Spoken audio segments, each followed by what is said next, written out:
নমস্কাৰ ছাত্ৰ ছাত্ৰীসকল চতুৰ্থ গোট মূল্যায়ন 2023-24 বৰ্ষৰ তৃতীয় শ্ৰেণীৰ ভাষা কুৱেশ্যন পেপাৰখন লৈ আহিছোঁ। সময়টো ঘণ্টা আৰু মুঠ নম্বৰ 50। 1 নম্বৰ হৈছে মৰমৰ আই কবিতাটোৰ প্ৰথম আধাৰি মুখস্থ লিখা। 2 নম্বৰ উত্তৰ লিখা সোণ কেনেকুৱা ধাতু। খ অভিযন্তা মানে কি। গ আজান পীৰৰ দৰগা ক'ত আছে আৰু ঘ সান্তনাহঁত কাজিৰঙালৈ কিহেৰে গৈছিল। ঘ প্ৰধান সেনাপতিজনৰ নাম কি।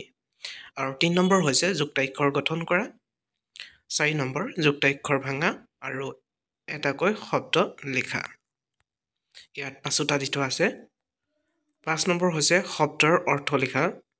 বৰণ মজবুত আৰু আনন্দ। 6 নম্বৰ হৈছে দুটাকৈ বাক্য ৰচনা কৰা।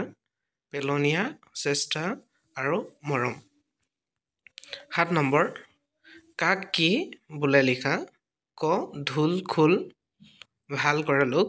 খ কাপোৰ বোৱা লোক। 8 নম্বৰ হৈছে পঢ়া। 8 নম্বৰ পঢ়িবলৈ দিয়া হৈছে 3টা বাক্য। বাক্যকেইটা হৈছে লাল বাহাদুৰ শাস্ত্ৰী ৰমেনে যুক্তাক্ষৰ ভাঙি বাক্য গঠন কৰিব পাৰিলে। 3 নম্বৰ হৈছে 2 অক্টোবৰত মহাত্মা গান্ধীৰ জন্ম হয়। ছাত্ৰ ছাত্ৰীসকল এইখনে আছিল তৃতীয় শ্ৰেণীৰ অসমীয়া কুৱেশ্যন পেপাৰখন চতুৰ্থ গোট মূল্যায়নৰ। ছাত্ৰ ছাত্ৰীসকল মোৰ প্লেলিষ্টত যাবা, তাতে চতুৰ্থ গোট মূল্যায়নৰ কুৱেশ্যন পেপাৰসমূহ দি থোৱা আছে। আৰু যদি তোমালোকক লাগে মই ডেছক্ৰিপশ্যনত দি দিম, তাতে তোমালোকে চাব পাৰিবা। আৰু লগতে যদিহে তোমালোকে মোৰ ভিডিঅ'টো ভাল পালা তেতিয়াহ'লে লাইক এটা কৰি দিবা। আৰু লগতে যদিহে এনেকুৱা ভিডিঅ'সমূহ পাব লাগে তেতিয়াহ'লে কাষতে থকা বেল আইকনটো দবাই ৰাখিবা আৰু ছাবস্ক্ৰাইব কৰি ল'বা। Thank you so' much.